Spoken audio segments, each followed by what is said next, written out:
If everyone can start by silencing their phones. I think we need a couple chairs. We got Jerry here and his beautiful wife, way out of his league.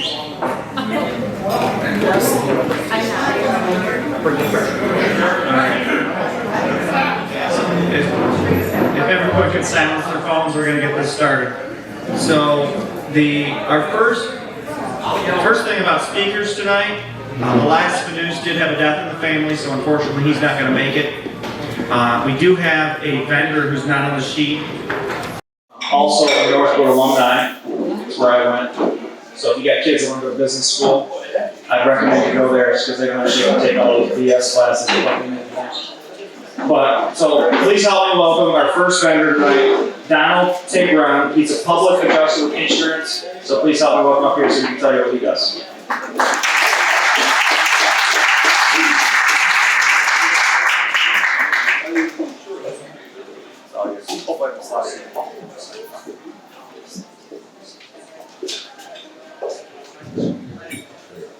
Good evening. How's everybody tonight? Good. Well, first of all, thank you for having me this evening. I won't take up too much of your time. As you mentioned, my name is Donald Tabor, and I'm owner of Professional Public Adjuster Services. And we are a public adjusting firm licensed in the state of Michigan. And we help our clients to adjust property claims from residential, commercial properties, churches, storefronts, any sort of structure that suffers property damage. We're able to help our clients maximize what they receive from the insurance company to be able to rebuild the property, and then also replace any personal property inside that may, or inventory, depending upon the type of business it may be. So, quick question. Taking a quick scan of the room, how many people here this evening are familiar at all with public adjusters? Okay, excellent. So there are a few people that are familiar with our industry. Well, thank you. I appreciate it. A lot of people kind of look at our industry in certain instances as a sort of a Robin Hood, if that makes sense, where we take on these large insurance companies, and in many cases we're able to level the playing fields in regards to making sure that everything that our policyholders are entitled to, they receive in the insurance claim transaction. And so, from an industry-specific perspective, we partner with a lot of property management companies, and many times are used as an additional tool in their toolbox in dealing with landlords and investors who may not be local to where the property is, but if there's a fire loss at the property or burst pipe or whatever the peril may be, we step in and represent the landlord or the investor in that claims transaction, and we take basically responsibility for A to Z of everything that needs to be done in the insurance claim transaction, from setting up initial meetings with the insurance company and their adjusters, being able to walk through and make sure that they're aware of what we're expecting as payment for a specific scope of damage or what's been injured, being able to put together all of the schematics for the structural estimates, being able to review and look through all of the different insurance policies to make sure that we're finding all the different features and benefits that the insurance company may not be forthright in disclosing to the policyholder. As we know, a lot of the insurance companies will be nice and talk friendly to you, but the claims process is a business transaction. I'm sure everyone in the room at the end of the day would prefer to have a sizable settlement than just be talked to in a friendly manner. So that's where we come into play. We view the loss from the policyholder's perspective, and from a fee perspective, we sit on the same side of the table as the policyholder, and so we're only paid as a percentage of settlement. And so we make our money when we benefit our clients, and we like to be able to show good sized differences from what the initial, offers are by the insurance company. I was speaking to a gentleman a bit earlier. It's something I wanted to kind of just bring to everyone's attention. In the insurance claim transaction, many times there can be disputes as to what the policyholder views as the amount of damage and what the insurance company will view as the amount of damage. And there can be wide variances in how you view how your property needs to be fixed, and many times how the insurance company views it from a dollar and cents perspective. And so, as I was using an example earlier, if there's a situation where you're viewing the damages and you say, hey, well, it's going to take $60,000, $70,000, $80,000 from a property to be fixed, and the insurance company's viewing it and saying, hey, it'll take $20,000 or $30,000 for your property to be fixed. How do you reconcile those differences, or how do you close that gap to make sure that you're getting everything you need to be able to put it back into the property? Well, one thing that I wanted to share with everyone is there's something within all of your insurance policies, whether it's an owner-occupied, non-owner-occupied, whether it's commercial property, whatever type of dwelling it is, there's something in your policy called the right of appraisal. And so what that is there's a standard operating procedure that is within your policy that guides both the policyholder and the insurance company in a methodology to resolve these monetary disputes, where many people may be of the impression, well, the insurance company's only writing me a check for this much, I guess I'm kind of stuck with it. What do I do as next steps if I disagree, right? So in a lot of these instances, those gaps can be filled through what's called the appraisal process. And so real quick, the appraisal process is a process where, as the policyholder, when you demand appraisal, it forces the insurance company to now bring in a non-interested third party to resolve that dispute with you. And what the insurance companies many times don't like is wanting the final decision now taken out of their hands. And so many times we found a lot of success in being able to close those gaps between ourselves and now this third party vendor that the insurance company brings in to help resolve the dispute. Any agreements between myself and that third party vendor are binding to the insurance company. So we've seen anywhere between, in some instances, $100,000 gaps that have been closed because the third party vendor agrees with how we viewed and assessed the loss. And now it's taking that final decision out of the insurance company's hands because they're disinterested. They don't get bonused or incentivized by keeping the money out of the policyholder's pockets. They're a non-interested party who, for the most part, should be focused on doing what's right and indemnifying or making sure that the policyholder gets what they need. Again, just wanted to have a quick conversation with everyone, introduce myself, talk a little bit about the services that we do offer, and then avail myself as a resource for those who may or may not experience a loss. Now, knock on wood, no one's property suffers damage, but stranger things have happened. So wanted to just to get introduced myself and make myself available as a resource for the body. I have two questions. Is the right of appraisal the same thing as getting an umpire? And we have your name and phone number. So first question, so getting an umpire is a necessary step within the appraisal process. So to take it, I guess, another layer deep. So when you file for appraisal, you hire a party, the insurer hires a party. Ideally, those two sources can resolve the dispute themselves. If they come to an impasse and cannot come to an agreement, then those two parties then have to agree on an umpire that will resolve the dispute. And so that's when the umpire will then step in, hired by both of the parties that are resolving the dispute. They'll hire the umpire.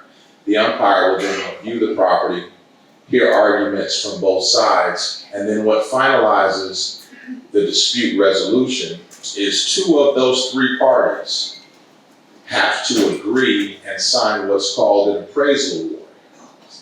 And so typically either the two appraisers or one of the appraisers and the umpire will agree, and once those two signatures are affixed on the appraisal award, that appraisal award then goes back to the insurance company, and that appraisal award is binding to all parties, including the insurance company. And so, to give you a real life example, got a current claim with USAA. We had a client who travels from Thanksgiving on into New Year's. There was a frozen pipe that burst into their property, and from Thanksgiving until the New Year, they were gone, and the water ran in their property for the entire time that they were on vacation. So the insurer first offer was at $56,000 to replace all of the things that the water caused damage to. Our initial estimation was $174,000 for how we view those same damages. And of course, the insurance company didn't agree. They said, oh, $56,000 will cover it, and that's going to be our final stance. We filed for appraisal. The appraisal just wrapped up a few weeks ago. The final settlement was $158,000, up from $56,000. And while the insurance company is not happy about that, per their contract and the right of appraisal within that contract to resolve the dispute, they had to honor and now pay out those additional funds to the policyholder. And so resolving those disputes takes time, and it's not always something that occurs in an extraordinarily timely manner. But at the end of the day, the client was appreciative at the $100,000 increase from the insurance company's initial offer. And then I absolutely can give you my name. Please forgive me. So, off topic, my 9-year-old was sick, and it kind of threw my afternoon off. I drove up from the Metro Detroit area. Mr. Bernard Drew had invited me up to speak to the body, and got home, switched from my truck to my car, left my briefcase in the truck, jumped in the car, got up 75 up here. So I do not have my business cards that were my briefcase. But if you forgive me, I'd love to be able to give anyone who's interested my name, contact information, office number, website, any other information that you can access the resource. Do that. Now, So the first name is Donald, D-O-N-A-L-D. The last name is Tabron, T-A-B-R-O-N. The name of the company is Professional Public Adjuster Services. And again, that's Professional Public Adjuster Services.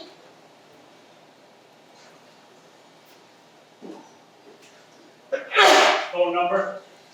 The office number is 313-528-3008.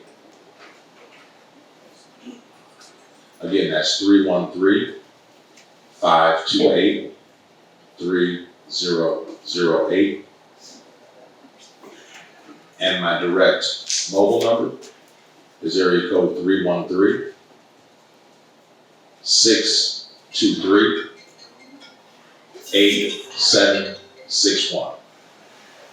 So that's area code 313-623-8761. And then I have a question.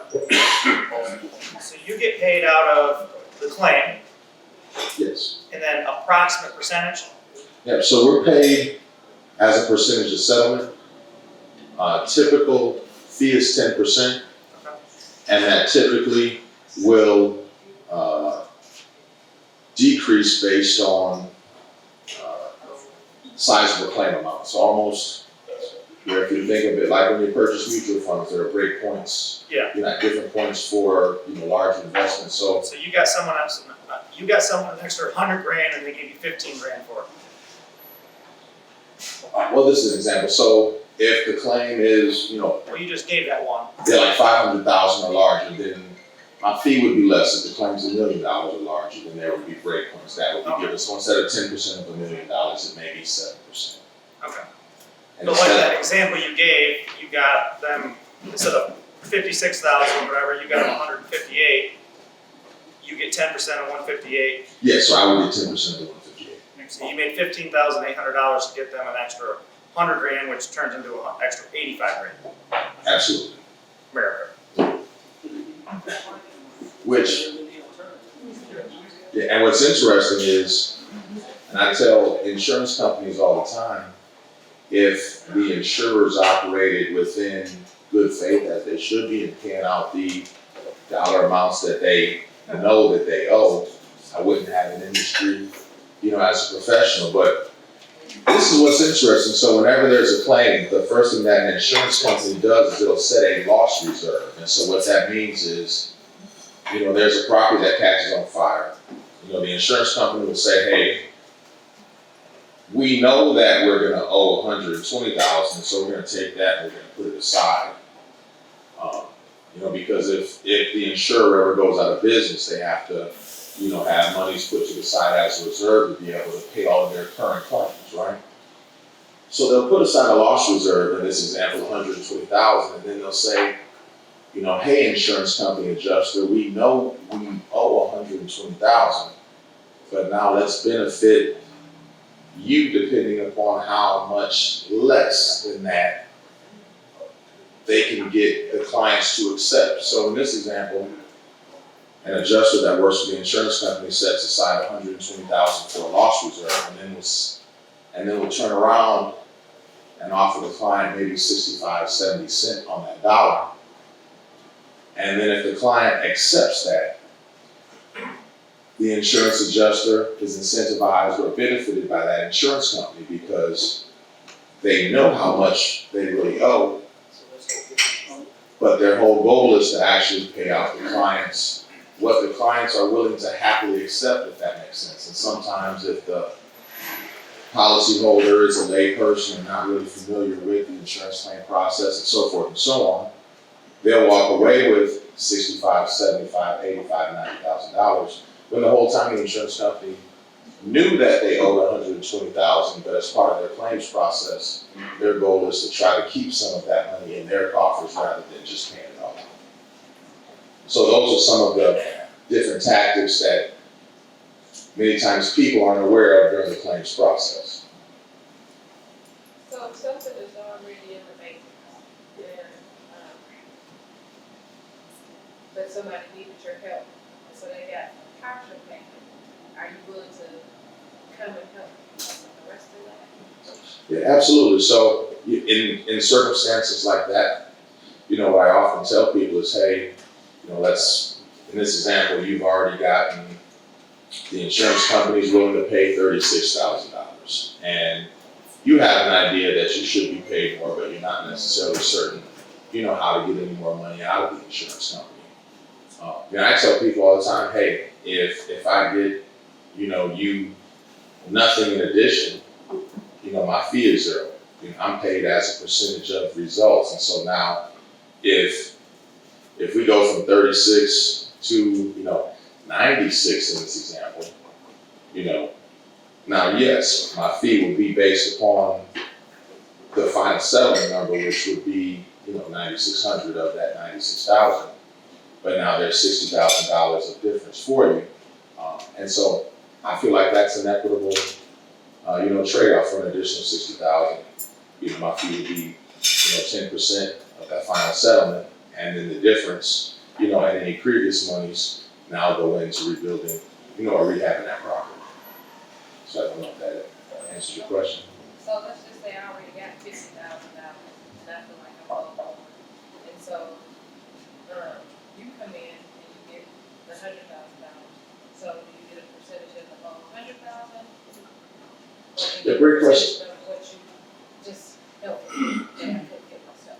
Yeah, so I would get a percentage of the whole 100,000, and part of the rationale behind that is this. So, for example, they wrote an estimate that totaled $50,000, right? So, in putting together, our documentation, I have to start at $1 of putting together my own estimate. If that makes sense, because theirs is obviously, if I'm involved, their estimate is missing a lot of things, right? So I don't start with their estimate as a baseline because, it would end at the $50,000. So what I do, I come into your property, residential, commercial, whatever the case may be, and we put together our schematics of loss.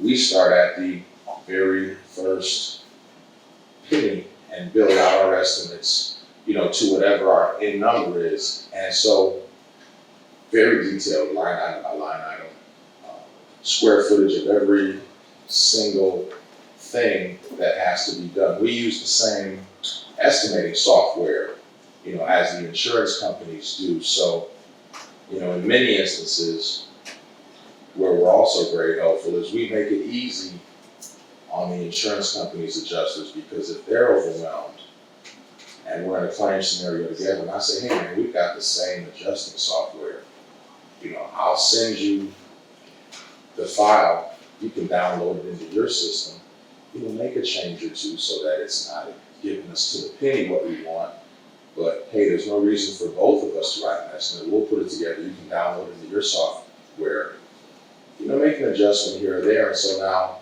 they're thankful for that, because now they don't have to write an estimate from start to finish. And if they're going to base their payment off of the scope of damage that we provide, we've already won, if that makes sense. So, Is there any way to push your costs onto the insurance company? Because you're basically forcing them to do what's right. Is there any way to say, hey, you made me do this, you made me hire this guy? great question. Unfortunately not. The insurance companies don't like when they see us anyway. So they wouldn't, with that being said, they're not gonna hire us and then pay us for forcing them to pay out more money than they would like to. But to your point, it's very interesting, and it's one of the things that I don't like about some of the insurance laws in the state of Michigan. In some other states, if the insurance company denies your claim and you have to litigate, you can include legal fees into that cost. But not in the state of Michigan. In the state of Michigan, if you sue an insurance company, they'll agree on a settlement amount, but they won't add on top of that the legal fees that you now have to, pay in attorney. So that's one of the things that, I don't think that I'm gonna have the power to change, but we always talk to whichever party's governor is in power at that time about trying to bring about that type of change, because it really puts the policyholder at an inconvenience. If the insurance company denies your claim, you go to a lawyer, now you sue the insurance company. The insurance company pays out enough to fix the house, but you can't put the onus on them to cover the legal fees as well. So it's kind of just what the lay of the land is here in Michigan. I don't like it, but it's one of those things that just is. And so to a certain extent, insurance companies in Michigan will take advantage of that, because they know if they deny the claim, and if it's forced to be paid out, they don't have to worry about funding the legal fees for those wrongfully denied claims. Yeah, I was going to ask, a lot of times in a metropolitan area, Flint and Burton, where they write a fire policy or a landlord-tenant policy, it's usually for $25,000, $35,000, a specific amount of money. And if that house then burns down, where there's no question about repairs or other than cleaning up the mess, they're going to pay that face amount of that policy. There is nothing to adjust, is there? That is it. Well, in scenarios like that, if the property is that underinsured, then to your point, there's not anything to adjust. The only thing to adjust in that scenario is the insurance company that you get coverage on, because in that same scenario, if, in the marketplace, there should be insurers that will give more than $25,000 or $35,000 on the structure that if you have to pay to rebuild it, probably is at least in excess of $80,000 or $90,000 or $100,000. One of the things that the insurers like to try to do is there are a few different types of policies, and to kind of, use your example to bring up something else. There are replacement cost policies. There are actual cash value policies. There are market value policies. And so there are subtle differences within these policies that either provide kind of good, better, or best coverages, if that makes sense. So your market value policies are the least on that scale. If we're going good, better, best, let's call market policies would be the good. So in rising property value environments, market value policies are okay because you're compensated based upon the market value of that property. And so if we've got rising values, it works to your benefit.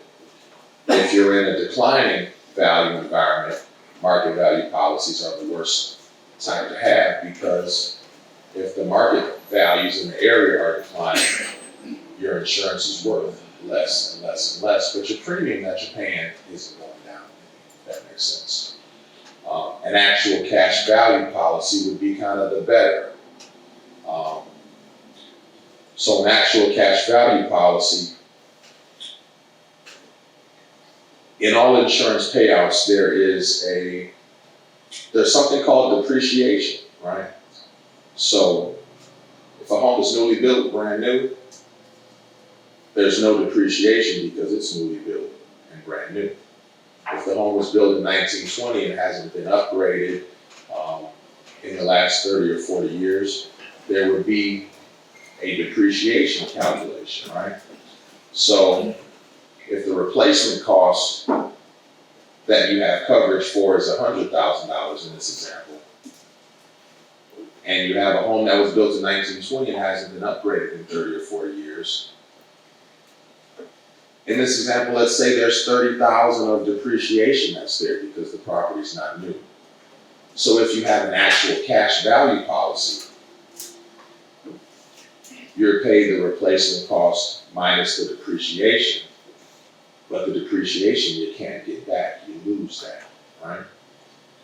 So now, let's talk about the best. You've got a replacement cost policy. In this example, you've got that same $100,000 in replacement cost.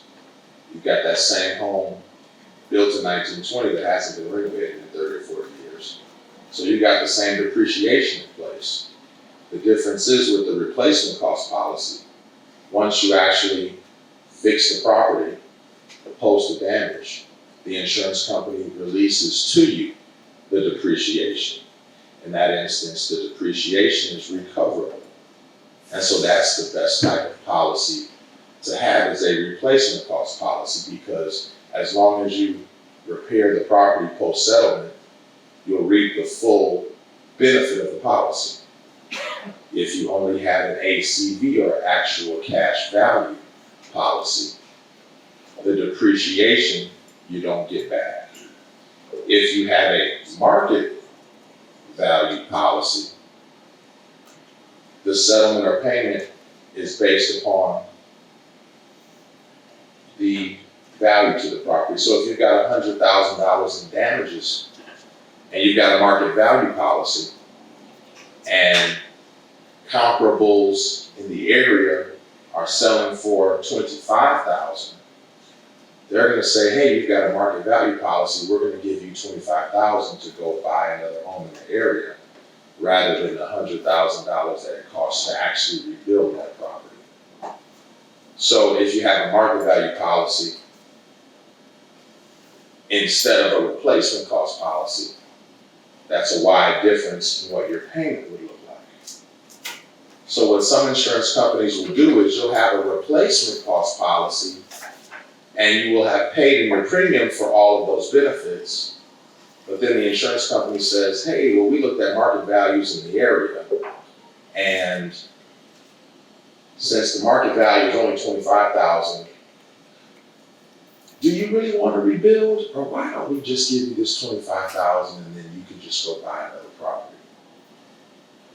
And then so how do you fight back against the insurance company when they try to get you to accept a market value settlement when you have replacement cost policy? So these are some of the things that we help our clients fight. That last example was actually a real life recent example in the city of Flint for a loss that I helped Bernard Drew with.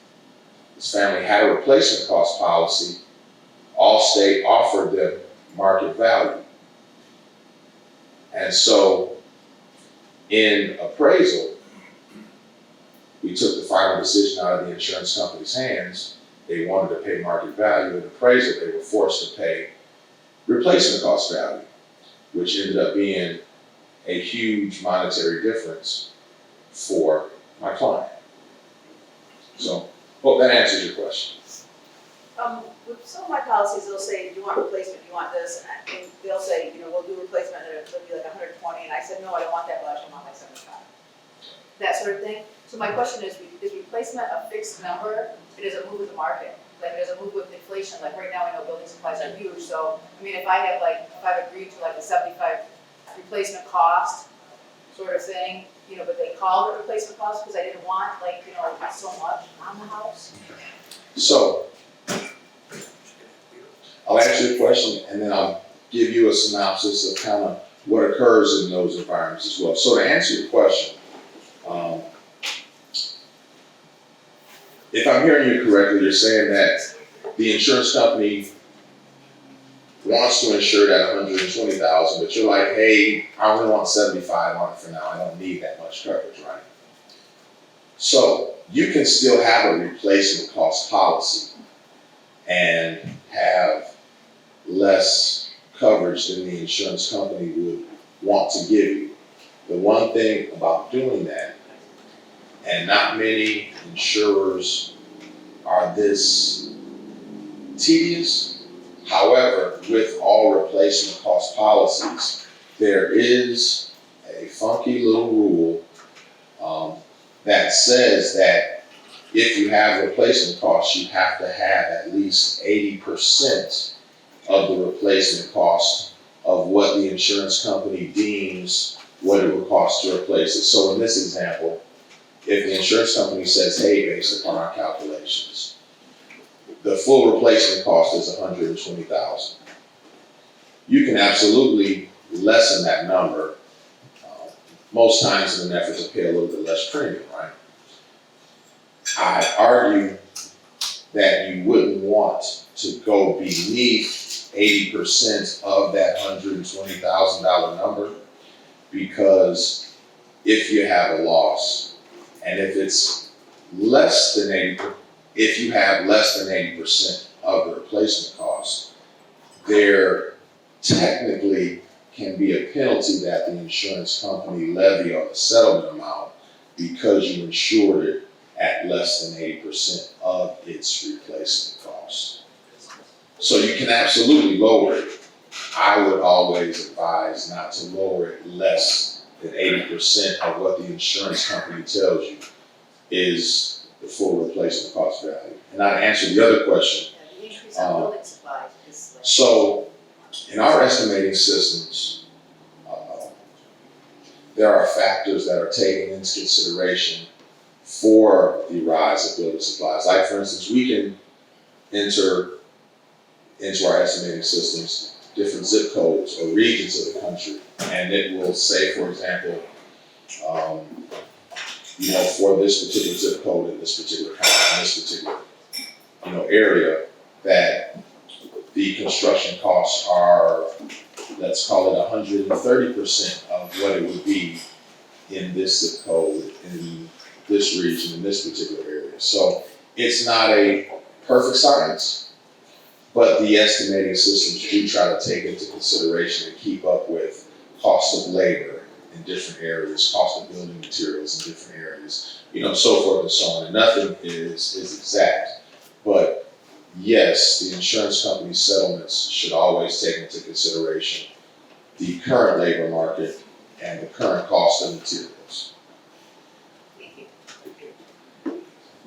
Oh, this has been a while ago, I had a tornado, and they gave me X number of dollars to replace a sunroof because it got the windows and doors blown out of it. And then at the end, after I fixed it, there's like I would call it a $2,000 carrot, where once you get it fixed, they're supposed to give that to you, and they haven't done that. How would I go about getting the insurance company to release that? Okay, and so that carrot is the recoverable depreciation that we were talking about in the previous example, where when you have the replacement cost policy, and I was talking about the insurance company holding back some of the depreciation until the repairs are complete, that's the same as the carrot you mentioned in your example. And so the way to go about getting the insurance company to release that is simply reaching out to them and saying, hey, the repairs have been completed. What do you need to release the recoverable depreciation? Some insurance companies will say, hey, we simply need pictures of the completed work. Other insurance companies will say, hey, send us the city's certificate of occupancy where now all of the inspections have been complete and the city's approved the repairs. Other insurance companies will say, hey, send us a certificate of completion that lets us know that you're satisfied with the work that's been done. Other insurance companies may say, just send us a final invoice, because from the insurance company's perspective, the contractor will take the settlement, put it back into the property, and then will still be owed that little carrot, that little $2,000. And so in many instances, the contractor would need to put together a final invoice that says, hey, I've got all my money, except for this last $2,000 that the insurance company is holding. So it depends upon the insurance company and what they may require, but it's a really simple process. Really just reaching out and asking them, hey, what do I need? What documentation do you need to release my money? And they'll say A, B, C, or D. More times than not. Last question. Is there a time frame between the time that you get the repairs completed and you go back and ask for that? So to answer your question, yes, there is a time frame. There's a specific time frame that the insurance company will give you for the repairs to be completed. Now, there's not necessarily a time frame on when you ask them for that money back, but when you do ask them for that money back, what's very important is that you let them know that the repairs were completed within whatever the time frame that they've allotted for those repairs to be completed. Because if you tell them that the repairs were done after that time frame is expired, they'll say, well, hey, in your policy, the repairs have to be completed within, this period of time. So when you go back to them, you'll want to already know what the time frame for repairs is and be able to substantiate that the repairs were finished within that time frame. And for whatever reason, you're just now coming to request the money. So that's something that's very important, because if you just say, hey, we just finished the repairs and it's been 4 years later, they'll say the deadline was 2 years ago. But if you say, hey, we got the repairs done and they've been done for 2 years and they were finished up within this deadline, we just didn't bring this to your attention, they'll want to see documentation that the repairs were finished within that certain timeline. But as long as they were, they have to honor the contract and release that recoverable depreciation. So, Thank you. thank you. So I have a friend of mine on the golf course, and on the second floor of the clubhouse, the pipe burst last winter, and he had to hire a public adjuster because the insurance company wanted to give him $200,000 for $400,000 for the repair. So it's been a year battle, but he finally did just get, a much larger settlement, and it cost him some money and some time, but it was definitely worthwhile. Yes, Brian. And I just want to bring up, like your guy there, it is important to definitely check your insurance policies. Make sure that you're covered fully, that they've got your house at the right value, especially commercial property owners. Because I had a friend that had a building, had a fire, and the first thing that happened was they said, well, it looks like your building was underinsured. And they hit him with a penalty. That's exactly what I was. Yeah. And also houses you've owned for a long time in areas that have appreciated, because like I've got houses out in Durant that I have insured for $30,000, and now those same houses I'm selling for $120,000, and I still only have $30,000 worth of insurance on them because I bought them for $15, $20,000 way back in the day. That's the exact Yeah. same thing. And I, like him talking, I'm like, wow, like I would be taking a bath if that one burned down. And I have other ones that clean up if they burn down. Back in the day, you aren't that old. How back in the day, you're not that old. What, 2011, 12? Like the recession back in the day? Back in the day. Back in the day to me is like coming out of the recession where houses were super cheap. Back in the heyday. Yes, when I bought a 3-unit in Durant for $1,300. That's back in the day to me. All right, so our main speaker tonight is Heather Griffin from she's Waste Services Coordinator. So please help me welcome Heather Griffin.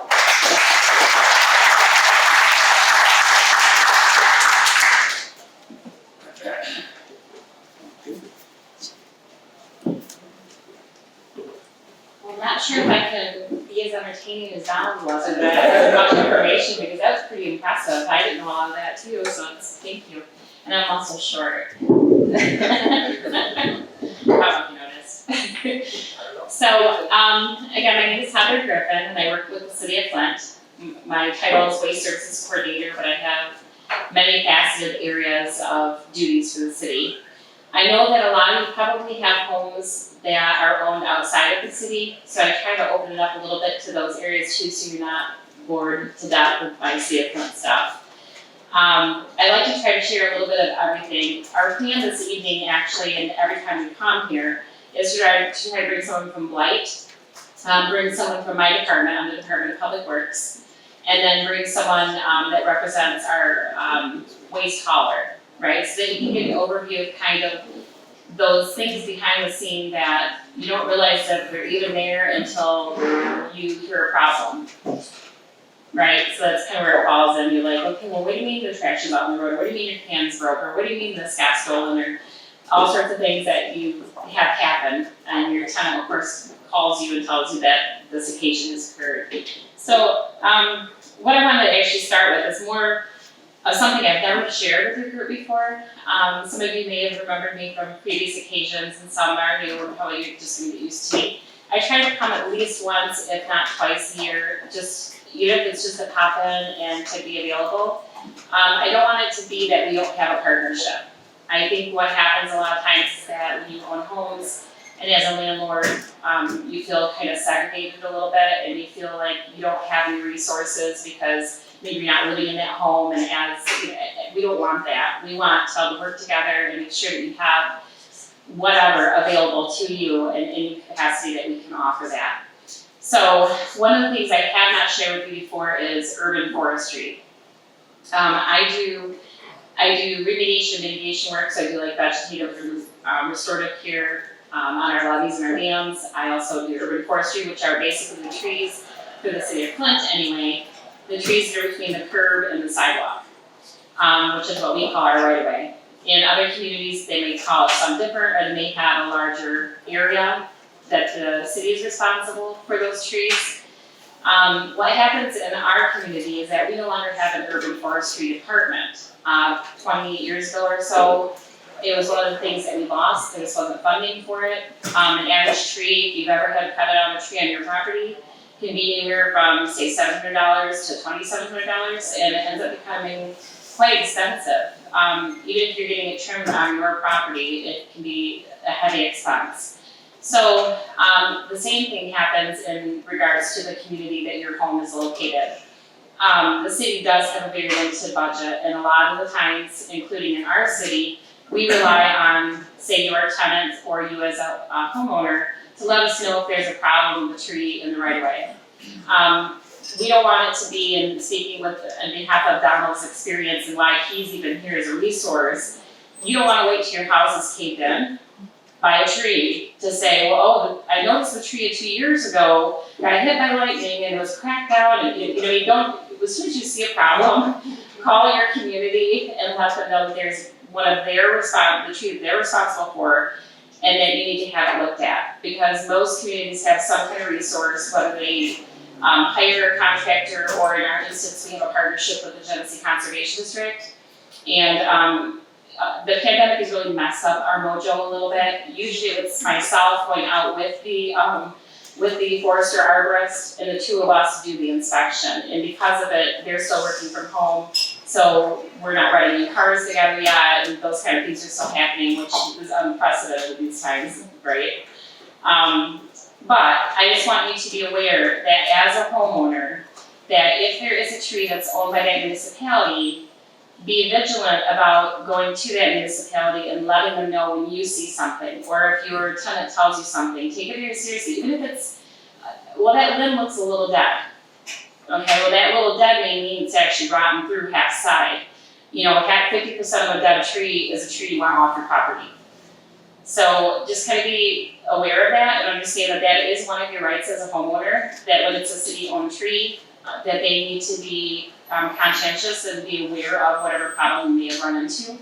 So I just didn't know how many of you hear about that or realize it, and hopefully it wasn't after the tree limb broke something. So that's one thing I had not shared before. The other thing I wanted to share with you, are there a lot of people who have community-owned homes in the city of Flint? Or is it just here and there? Okay, well, for the members of the city of Flint that have homes there, we do have if you're not aware of it, a program that's available, or a website it's called the Flint Property Portal. I'm not sure if you've ever heard of that, or if you're not, and even if you're a person who's outside the area and you're looking to expand the ownership of homes, and maybe you want to look to coming into the city of Flint, because there's a lot of things that are moving around, there's a lot more opportunities. A lot of these the input groups are really starting to get funding into those areas, and they're trying to increase the economic value of the area.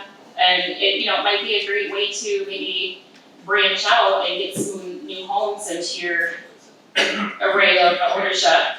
The Flint Property Portal, I think it's flintpropertyportal.com, is something that's in conjunction with the county, so they're actually linked. So if I were to put that into the website and pull it up, there's some tabs at the top. So for example, if I wanted to look where 1234 Smith Street's located, I could click on the second tab where it says, it has the normal little icon with the, I don't know if they call it, it's not an hourglass, but a magnifying glass or something. I don't know what the shape is actually. Someone who's an IT person, if you can tell me what that's called. I'm gonna go with magnifying glass. You click on that, and it'll allow you to put in the address. If you're not sure of the street name, but you know the house number, you can put in the house number. It'll give you any of them with that house number on it. You can kind of go sort through one. When you click on to the one that you're looking for, it'll tell you everything you want to know, including who owns it, what the parcel number is, and anything else that you might not want to. As a person myself, I'm like, oh gosh, I don't like everybody having all that information, but it's there. It is public information. But that will let you know, for example, is it a land bank home?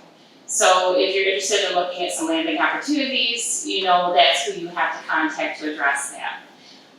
If you are looking for, if it's one of your properties and you look at it and you see, oh, well, wait a minute, I just spent $10,000 refacing the front of this house to try to draw in new clientele, and they have an old picture of it.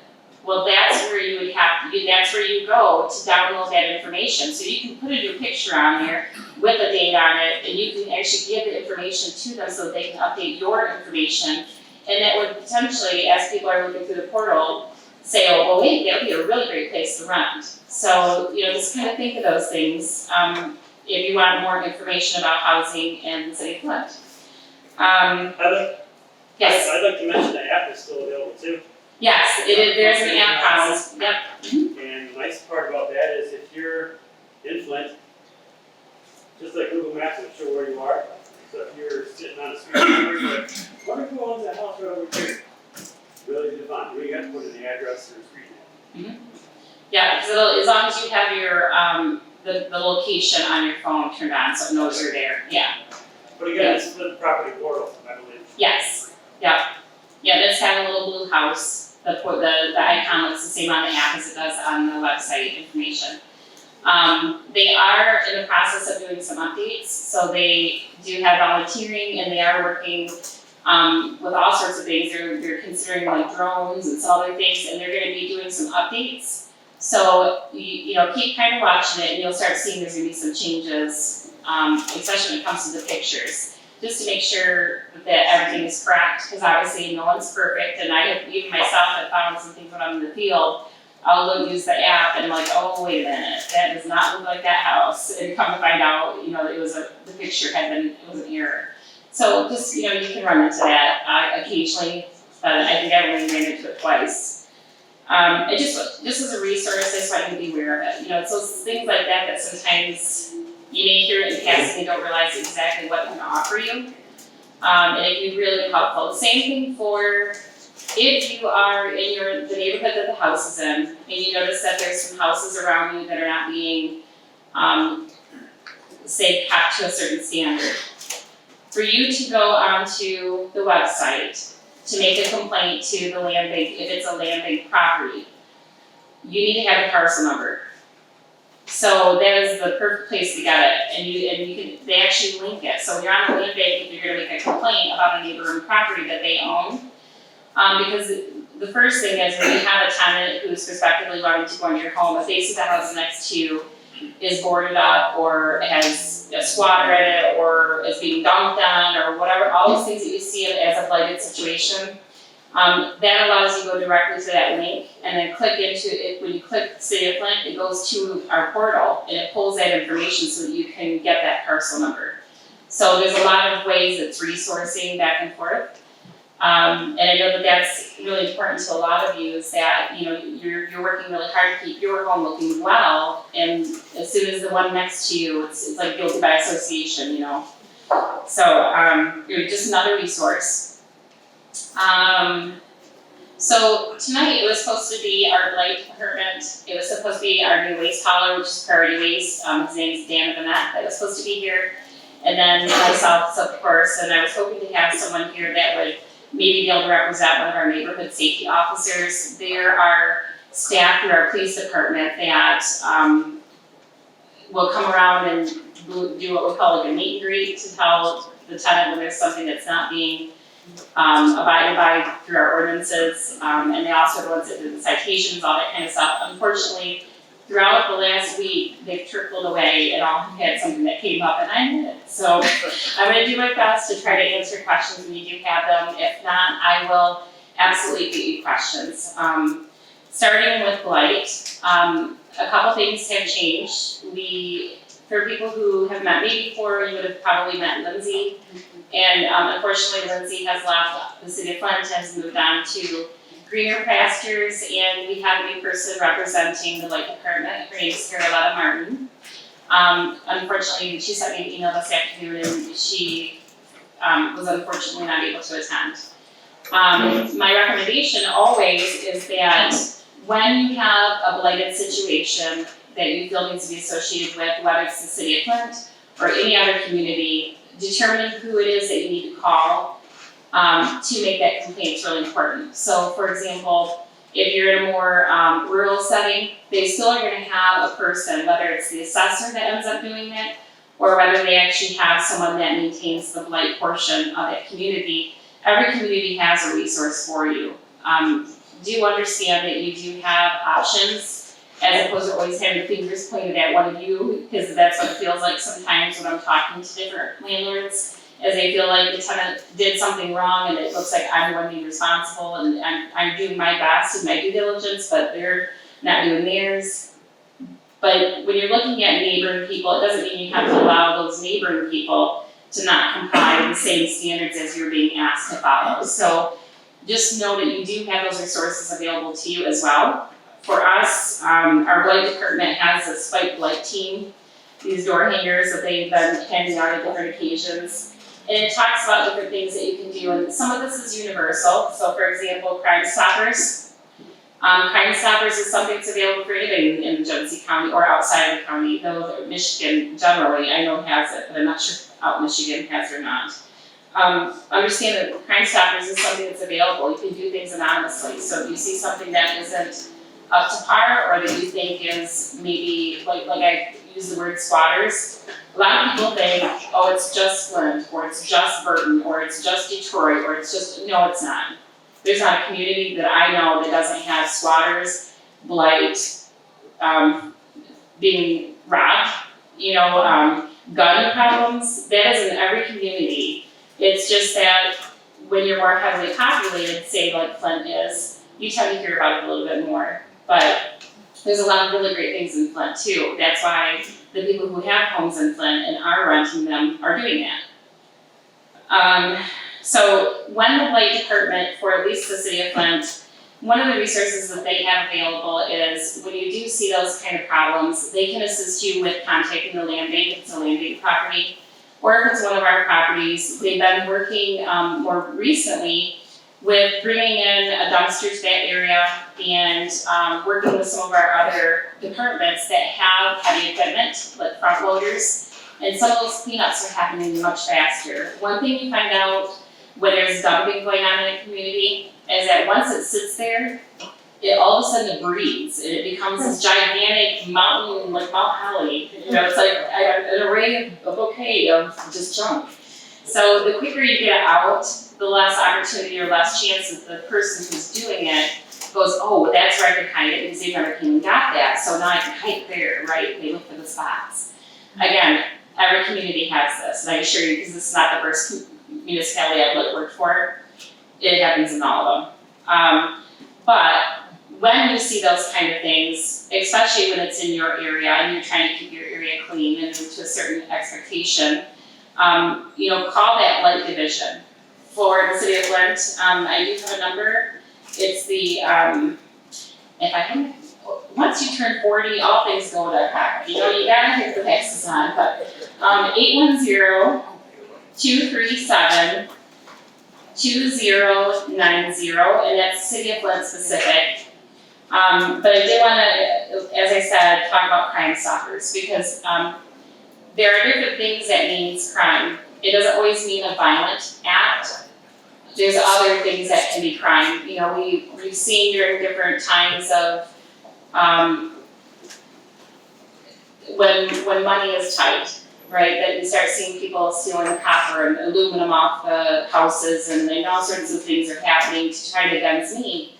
That is a crime, and that's okay to submit that kind of stuff, especially if you know if it's in your area, because you might be next, and you don't want you or the property you own to be affected. So just know you have that as a resource, and don't be afraid to use that.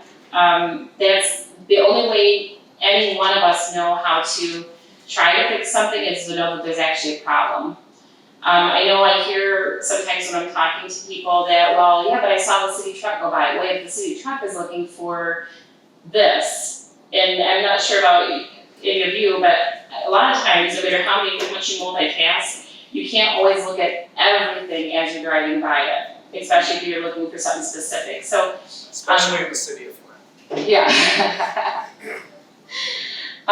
Okay, so when it comes to our,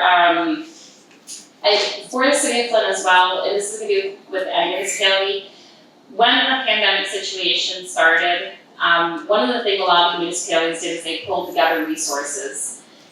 Because they closed down a lot of the buildings, you couldn't go in and talk to them, everything was done by phone, or you had to listen to automated stuff, or go on the website and hope you can find it, because now there's so much stuff on the website you can't find what you're looking for. A lot of them do have pages of resources. So if there's a particular community that you're already in, or a community that you're looking to buy a home in for renting, or even to buy a home for yourself, just contact that municipality and ask them what their resources are. There might be resources for example, in the city of Flint, water heaters. That program is still open because of the water crisis to get a water heater. I don't know, because that's not part of what I do, unfortunately, I don't know all the details of it, but we do have an information desk in City Hall, and they're there to answer those kind of questions and to get you in the right direction. Also call United Way. If you're in a home in the Genesee County at all, call United Way, they can tell you all the resources, just like, or call 411, right? 411 is a standard number. They will direct you to different things. I had some questions, like for example, about COVID. And everyone just got directed me back to them for this COVID question. So, just know that those are resources. Keep them available to you and try to utilize them when you come into questions, because you want to be proactive instead of reactive if something comes up. Now going into the trash recycling compost portion of it, for the city of Flint, we have Priority Waste. They're a young company, they've been with us, since October, so they're sitting here pulling their load, and we're still, I described it to Erin as, it's kind of like getting a new boyfriend or girlfriend when you're trying to fill things out, and you're trying to figure out how things work, and what you're supposed to do, and how you talk, and all that kind of stuff.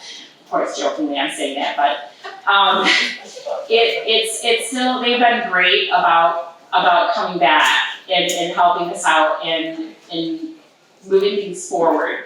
And trying to get our waste services handled. How it affects landlords such as yourself, it has always been an area of contention is move-outs. So one of the issues that were brought up a while back was about evictions, right? When you have an eviction process, it's a whole different beast. You're told by the legal system what you have to do. The tenant's allowed to have the items sitting out there for X amount of time. We're restricted to where it can't be on your private property, it has to be on the other side of the curb, it has to be contained. Next thing you do, you have someone pillaging through it because, there might be something good in that bag. So it's been a trial and tribulation. That's never gonna stop, unfortunately, especially in an urban setting. It's being creative and getting it out there at the right time. What we're finding with this particular vendor is that having the items out, the night before, obviously the morning of, works most efficient. It can be difficult, like I said, we got the eviction because it may have sat out there for a week already. So depending on your community, they all have different kind of ordinances. I always recommend that you look at the ordinances. They're boring, half of them don't make sense, some of them are pertinent, we all have these different views of these ordinances.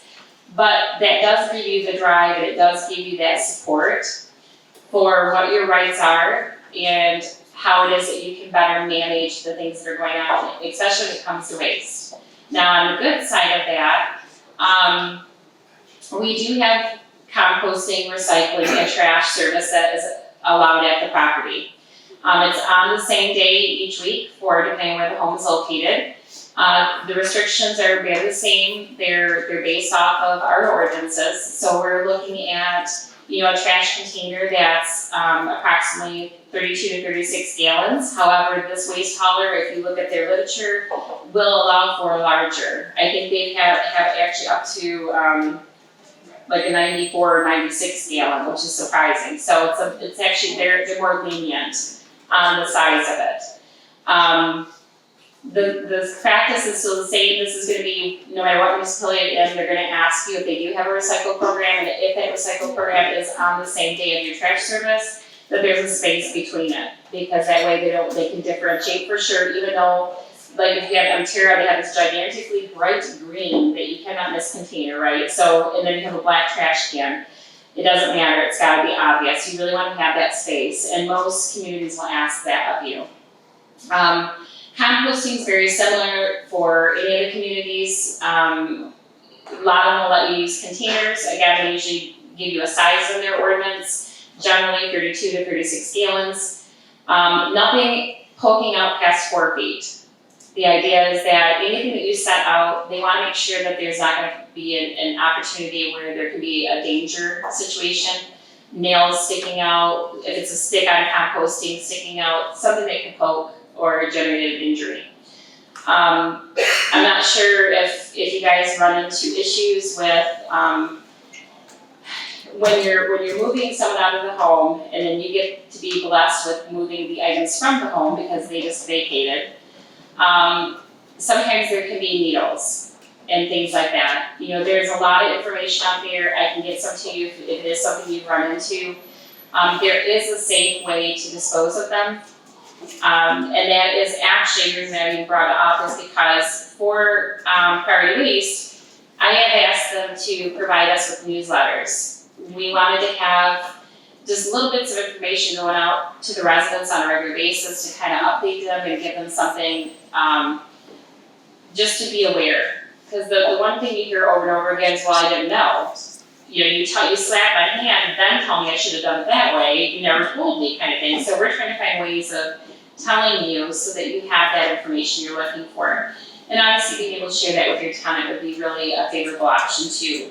So in our newsletter this time, which we're doing ours quarterly, I shouldn't say ours, Priority Waste is doing the City of Flint's quarterly, they discuss paint disposal guidelines, construction materials, and sharps disposal. So that's the 3 topics that they put into the newsletter. All of this is done in social media, unless of course you contact me. I can always send them hard copies and get information to you, or email it to you, or something like that. But we are trying to make an effort, and a lot of communities are doing that as well. They are trying to get more information out to you. And what I find, the tenants, and I don't mean to disrespect the tenant, but the tenants are the ones that don't listen all the time. And then it comes back on you guys. And you're like, well, wait a minute, I didn't know either, you know? So what I had done, I tried to find it before I came here today, and I kind of ran out of time, unfortunately. But there was, I think it was like in 2017 or 18, I had brought in an amendment that you could maybe add to your rental agreement, where it talks about waste services. And it gives some suggestions. It's basically a template, so you can alter it to meet your needs. But basically, part of your regimen would include, this is the expectation of your waste services, and this is the expectation of your move out, and this is the expectation of how to put things to the curb, and there's various things to it. And it was just one example. Not that they always listen, but for the ones that do, the ones that are a responsible tenant, they're gonna read that and they're gonna appreciate that they were told, okay, yes, I should be doing these things. So that is still a recommendation I have for you, and I can find it and get it sent over to the group if you are interested in that. Oh, yeah, do that. Yeah, yeah, so I have like a little list of things. I usually try to send things before the meeting, but a lot of the stuff I had wasn't available. Another thing we have going on in the City of Flint is that in the month of May, we do Love Your City. If you've been in this community, you would probably be familiar with it. And really, it's to promote beautification, it's to promote cleaning up the community. Obviously, spring, people start getting energetic, and our compost service starts, so you start seeing more and more junk coming up because people are cleaning stuff and outside doing and fidgeting and all that. So on our Love You City, the new vendor has changed it up just a little bit. So the first week of May will be unlimited large items. The other thing to be aware of, if your community does allow large items to be put to the curb, a lot of people try to be responsive and maybe, like say if you have a bookshelf, they'll try to tear that down thinking it's easier to move. It's not. It then becomes a hazard unless you pull every single staple out of it. So if something is protruding, they may not pick it up if they can't touch it and not get injured. So a lot of times that doesn't help, especially with the City of Flint's group, because they actually have a driver and 2 laborers on each truck. So they have the extra hand to help throw it in. Other communities, they may do it a little bit different, and it really depends on your waste haulers. So if you are looking at putting, a large amount of items out to the curb that you haven't experienced or worked with that community's waste hauler before, ask them about it, just get more information, because it's a lot easier to do it right the first time than have to keep going back over or hiring one more person to go over and fix it one more time because it wasn't done for the third time. And it's just, everybody's got their own little quirks and rules in place, just depending on the municipality that you have the home in. Anyway, so the second week of May for the city of Flint is unlimited bag trash. When in the city of Flint and a lot of other municipalities, they do have restrictions. They'll say, yeah, it's unlimited. Unlimited is reasonable household material. Now define that. Drywall. Yeah, you know what I'm saying? It's like, now define that. Every municipal waste service provider has a different definition. For example, the one we used to have, we could put drywall out as long as it was 2 foot by 4 foot. And then you couldn't bind them, and but you could put out, yep. I was thinking the big barrels, you could put on that. Yes, but once it gets 50 pounds, they don't pick it up. And there's very few municipalities that will go over 50 pounds. I want to say waste haulers. I think there's one waste hauler that I read that was 65 pounds. But if you think about it, the way I always recommend people to look at it when you're putting items out to the curb, if you were on that truck, and if you were the one that had to go pick it up, and you are house number 600 that I just done, am I gonna be able to pick it up? I mean, really, because that is the truth. They do approximately anywhere from 350 to 600 homes per route. And I don't remember how many routes we have, like 15. So just, you gotta think about on that side as well. You think you're being responsible, but they're saying I am, but I'm exhausted, I can't pick that up, it's over 50 pounds, The first one I put up, and it was 65, but that one's 45, and I'm barely getting it. So just kind of be aware of how that works too. The third week in Lottery City, in the city of Flint, this is something that's new. And I kind of looked at him like I'm not quite sure about this, but it makes sense. It is unlimited flattened and bundled cardboard.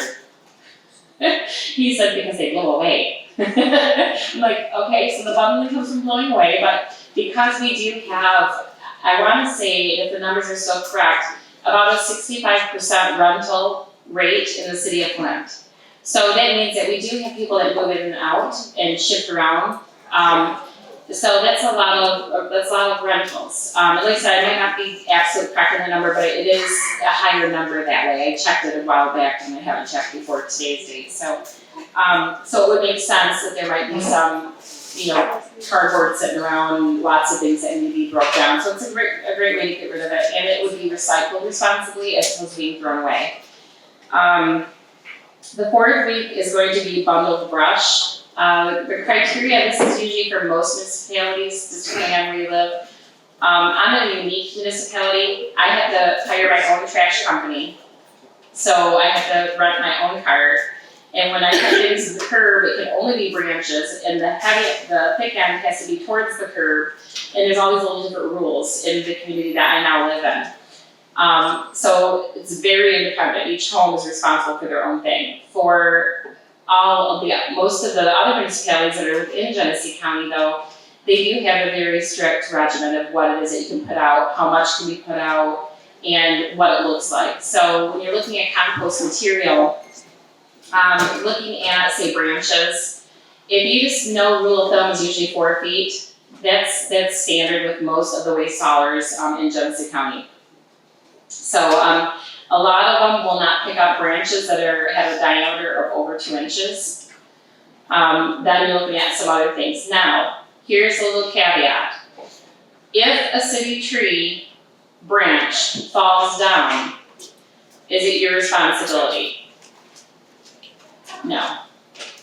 A lot of people don't know that, and they're thinking, now I gotta go get a chainsaw, I gotta go, your municipalities, when it's a city tree, we're not talking little limbs coming down, we're not talking about that. Yes, that is your responsibility. If a large branch breaks down and is sitting in the right of way or in the road or kind of coming over into your yard or crossing the sidewalk, you need to call the department that maintains that. For the city of Flint, it's our street maintenance department. They actually have foremen that are carrying chainsaws and they will come around and start cutting stuff up. Just know that in any municipality, all of these things take time. Unfortunately, you know, in my world, I want first and foremost satisfaction at the moment I'd ask for it. Unfortunately, since the world doesn't revolve around me, although I've asked everybody to give that to me, it doesn't work that way. So just understand that each process, whether it's a waste services, whether it's something like the urban forestry, whether it's a blight, a lot of different departments are part of that process. So when you think, for example, nothing's being done, it potentially is, it's just they're waiting for that next department to step in and do their part. A perfect example, right now we're getting a lot of people with the rain that are having backups in the basement. Okay, so that there's so many parties that are involved in that. So the first step is, why is there water in the basement, or why is there sewer in the basement? Well, it can involve everything from the homeowner having to get a provider to come in or a contractor to come in and clean out the system. It might be that something on the city side is damaged, and so we need to have our water or our sewer department come out and film it to see what's going on. It might be that the sidewalk adjusted one of the pipes, and because the tree root lifted the heaved it this way, and there's all these different things that happen that are behind the scene. And when you're a homeowner, the only thing you think is, why is there sewer in my basement or sewage? You know, I know myself. I spent $3,000 out of pocket last year and got an excavator, so I am completely empathetic when it happens to people. But know your resources, and you really have to know based on where you are and where your rental home is, and when these things happen, who it is to contact. So reaching out to them and getting those resources so you can be proactive will really make things a lot easier and a smoother transition, and it won't be such a frustrating option for you, because there are a lot of places out there, a lot of people like myself that do want to make a difference, do want to give you direction, do want to help you, want you to be successful, and want things to be good for our residents. I'm here because the residents pay for me, so I owe them that. So it's kind of all about there.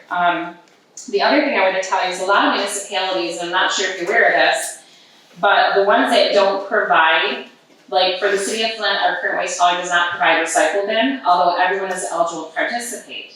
So the only way to identify it is you have to write the word recycle, or you have to have a sticker, and they did provide me with a bunch of stickers. So there are things like this that are available. I can mail them to me, you can always pick them up. If your resident is interested, they can contact me, or your renter, I should say, and I can send that information with some of the other data that I have.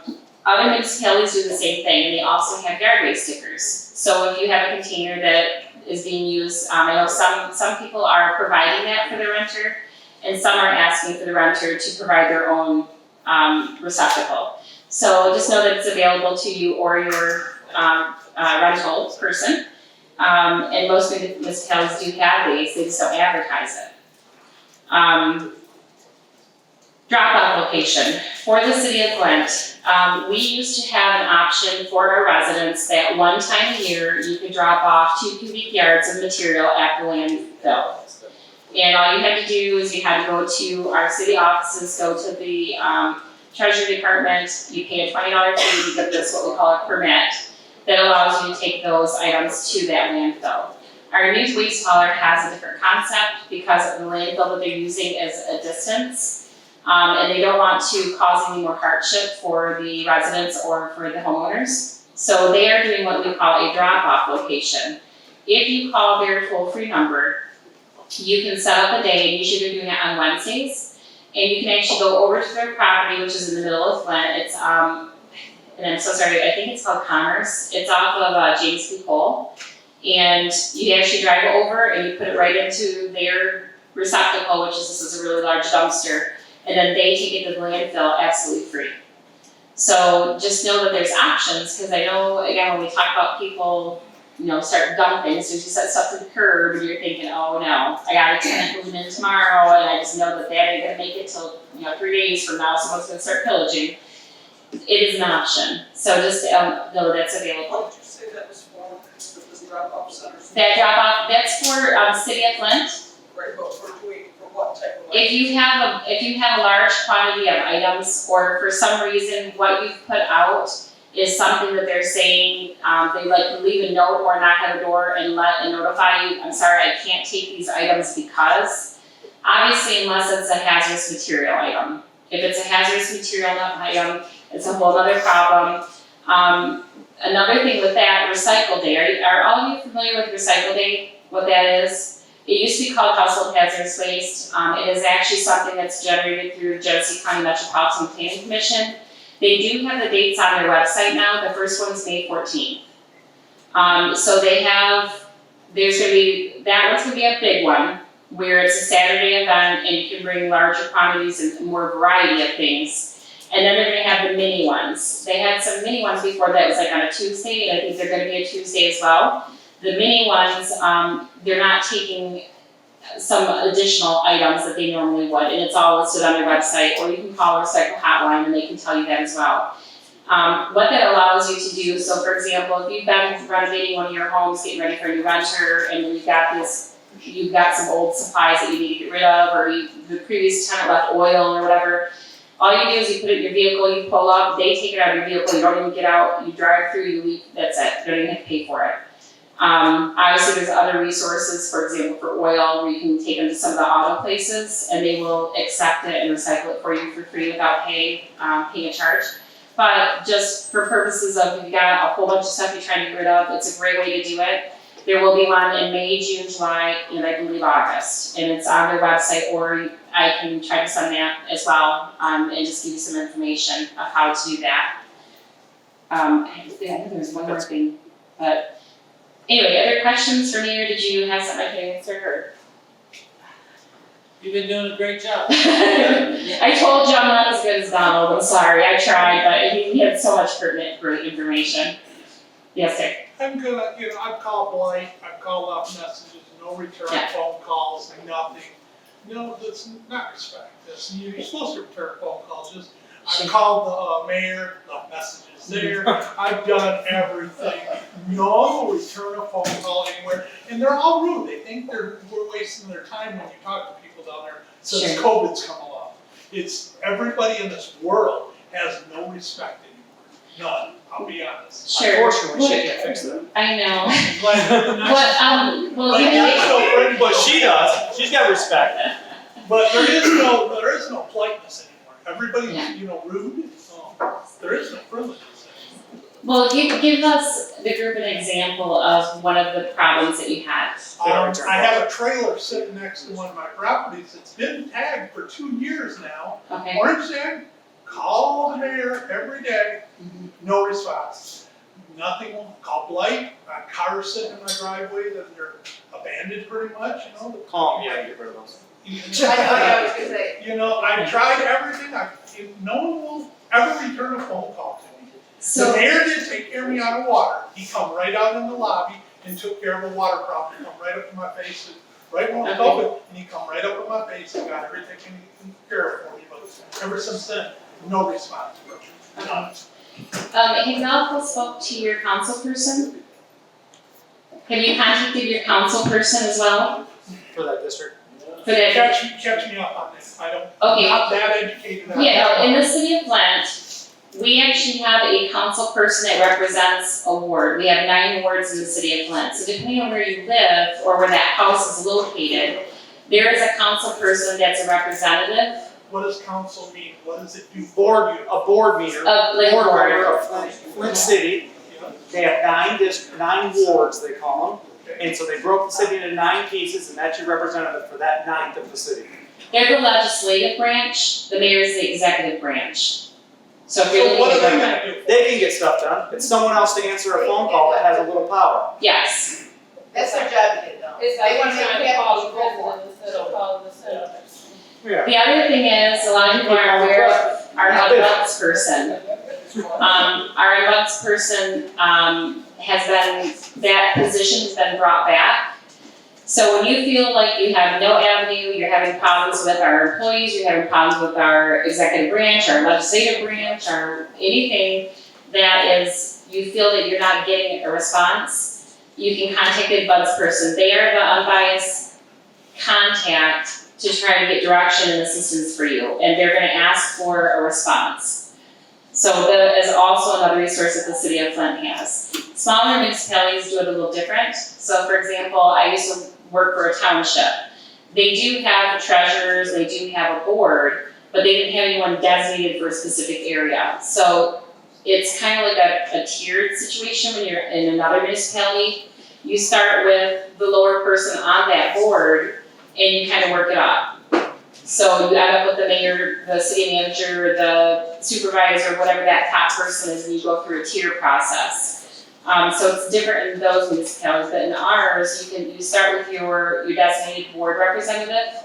Where do I get that number? That stuff is really readily available through our city council office. If you're not familiar with, do you use the website or do you? No, I'm illiterate to the computer. Okay, well, I know Erin has it. Alright, she can probably figure that out after. Yep, Okay. yep, I can do it, yep.